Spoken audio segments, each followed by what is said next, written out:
Hello बच्चों, तो ये क्वेश्चन है जेईई मेंस 2025 का। क्वेश्चन के अंदर आपको दो स्टेटमेंट गिवन है। स्टेटमेंट नंबर वन जो आपको ये बताता है it is impossible to specify simultaneously with the arbitrary precision both linear momentum and position of a particle.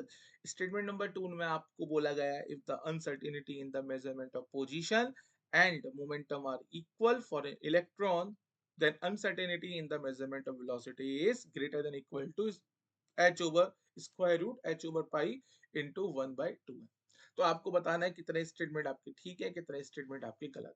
तो सबसे पहले हम एक प्रिंसिपल सीखेंगे जिसका नाम है Heisenberg Heisenberg uncertainty principle. Heisenberg uncertainty principle. देखो इस प्रिंसिपल में क्या बोला गया था, अगर कोई एक मूविंग पार्टिकल है, आप उस मूविंग पार्टिकल की एग्जैक्ट लोकेशन को या पोजीशन को या फिर एग्जैक्ट मोमेंटम को साइमल्टेनियसली डिटरमिन नहीं कर सकते। तो क्या बोला, we can not exact determine position and momentum of a moving particle of a moving particle simultaneously। ठीक है, तो ये आपको प्रिंसिपल को याद रखना है। मतलब अगर एक मूविंग पार्टिकल है, आप उसका पोजीशन उसका मोमेंटम मेजर कर रहे हो, तो हमेशा क्या होंगे, उसके अंदर एरर इन्वॉल्व होंगे। सपोज कीजिए डेल्टा एक्स हमें बता रहा है error in position, error in position, और डेल्टा पी आपको बता रहा है error in momentum, error in momentum. तो इस प्रिंसिपल के अकॉर्डिंग आया कि error in position into error in momentum is always greater than equal to H over 4 pi. कितना आएगा हमारे पास, h over 4 pi. This is equation number one. तो अब आपको समझ में आ गया कि आपका स्टेटमेंट नंबर वन भी ठीक है, क्योंकि स्टेटमेंट नंबर वन के अंदर उसने यही बोला है कि it is impossible to specify simultaneously with the precision linear momentum and position of a particle। तो स्टेटमेंट नंबर वन क्या है आपका, बिल्कुल ठीक है। ठीक है, आइए अब हम स्टेटमेंट नंबर टू की अप्रोच बनाएंगे। स्टेटमेंट नंबर टू के लिए अप्रोच मैंने क्या बनाई, देखिए जरा। स्टेटमेंट नंबर टू में आपको बोला गया है कि अगर error in position and momentum कैसे हैं हमारे इक्वल। सपोज करो मैंने ले लिया delta x is equal to delta P is equal to a. ठीक है, मैंने दोनों एरर पोजीशन में एरर मोमेंटम दोनों को क्या ले लिया, इक्वल, और उसकी वैल्यू कितना ले लिया, ए। तो अगर मैं इक्वेशन नंबर वन में पुट करूंगा, so a into a is equal to H over 4 pi. अब कोई बच्चों के दिमाग में आएगा, सर देखो यहाँ पे ग्रेटर देन का भी साइन था, यहाँ पे आपने इक्वल का साइन लगाया। तो मैं यहाँ पे स्पेसिफाई कर दे रहा हूँ कि अब मैं जो एरर ले रहा हूँ वो एरर कैसे ले रहा हूँ, मिनिमम। और मिनिमम एरर के केस में हम क्या करेंगे, इस साइन को चेंज करेंगे, इक्वलिटी में रिप्लेस कर देंगे।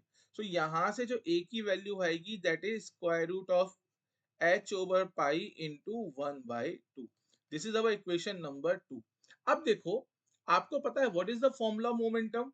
अगर मैं मोमेंटम की बात करूंगा, p is equal to mass into velocity, और यहाँ पे m क्या है बेटा, m है मास। और मास कैसी प्रॉपर्टी होती है, mass is a conserve property. Mass कैसी प्रॉपर्टी है, कंजर्व प्रॉपर्टी होती है। मतलब मास ना चेंज होता है, मास कैसा है, कांस्टेंट रहता है, सिर्फ एक रेडियो एक्टिव डिके को छोड़ के। तो एक बार बताओ, अगर अगर मोमेंटम में एरर है तो वेलोसिटी में भी एरर होगा, क्योंकि मोमेंटम वाले फॉर्मूले में वेलोसिटी आ रही है। तो अगर मैं इस इक्वेशन को डिफरेंशिएट कर दूं, delta P is equal to M into delta V, क्योंकि मास कांस्टेंट है तो वो डिफरेंशिएशन से बाहर आ गया। तो यहाँ पे डेल्टा वी क्या बता रहा है, डेल्टा वी हमें बता रहा है error in velocity, error in velocity. So यहाँ से डेल्टा वी की वैल्यू कितना आ जाएगा, delta we is equal to delta p over m. आपको क्या करना है बेटा, ये जो डेल्टा पी की वैल्यू आपने निकाली है, इस डेल्टा पी की वैल्यू को हम क्या करेंगे, इक्वेशन नंबर वन में पुट करेंगे। सो इक्वेशन नंबर वन हमारे पास क्या था, delta X into delta P is equal to H over 4 pi. और यहां से मैंने डेल्टा पी को रिप्लेस कर दिया। सो डेल्टा पी हो जाएगा mass into delta we is equal to H over 4 pi. Clear है।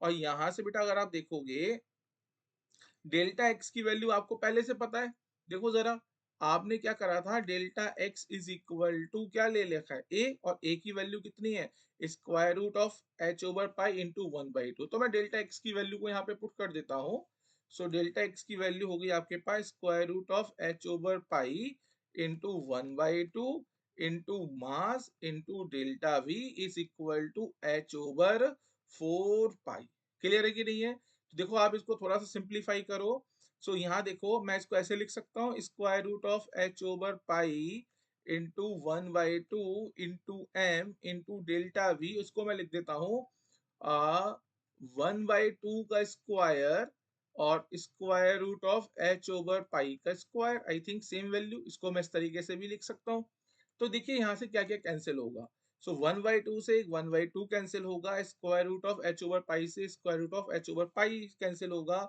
और यहाँ से डेल्टा वी की वैल्यू आ जाएगी आपके पास square root of h over pi into 1/2m पर ये याद रखना इस समय जो एरर है error in velocity error in velocity क्योंकि कौन सा साइन लगा रखा है मैंने इक्वल का साइन लगा रखा है तो वो एरर इन वेलोसिटी कैसा होगा मिनिमम होगा मींस अब यहां से आप बता सकते हो एरर इन वेलोसिटी की value greater than equal to क्या होगी h over square root h over pi into 1/2m और अगर मिनिमम एरर की बात करेंगे फॉर मिनिमम एरर तो मिनिमम एरर के लिए हम क्या करेंगे जो हमारे पास ग्रेटर देन इक्वलिटी वाला साइन है इसको हम कर देंगे रिप्लेस और किसके साथ रिप्लेस कर देंगे इक्वल के साथ ठीक है अब आपसे देखिए स्टेटमेंट नंबर 2 में क्या बोला गया है स्टेटमेंट नंबर 2 में यही बोला गया है major uncertainty in the measurement of velocity is greater than equal to square root h over pi